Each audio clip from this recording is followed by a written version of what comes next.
Every business has a life cycle, and sometimes, that means selling off an asset or even an entire part of the business. When a company decides to make a major change like this, it needs to tell its investors. And that's where IFRS 5, non-current assets held for sale and discontinued operations comes in.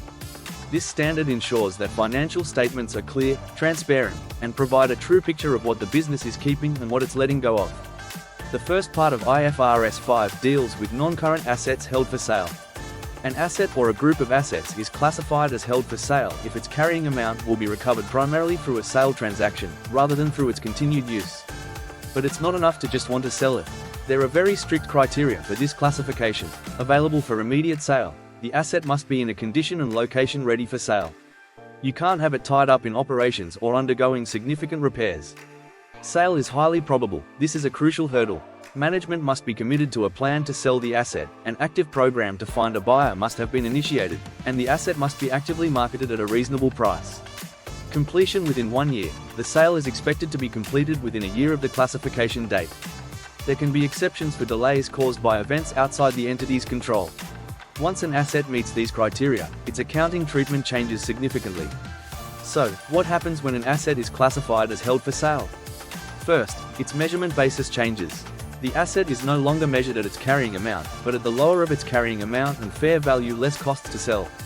This means if the market value, after factoring in selling costs, is lower than what the company has it on its books for, an impairment loss must be recognized immediately. Second, the asset ceases to be depreciated. Why? Because the company is no longer recovering its value through use, it's recovering it through sale. Continuing to depreciate it would not be a true representation of its economic reality. Finally, for presentation, the assets and liabilities of a disposal group are shown separately on the statement of financial position. This moves them out of the main asset and liability categories, highlighting to investors that they are no longer part of the entity's core, ongoing operations. The second part of the standard focuses on discontinued operations. This is a component of an entity that either has been disposed of or is classified as held for sale, and represents a separate major line of business or geographical area of operations. It must be clearly distinguishable from the rest of the business. The key here is the scale and nature of the disposal. It's not just selling a single truck, it's selling an entire manufacturing plant or a whole division that operates in a different country.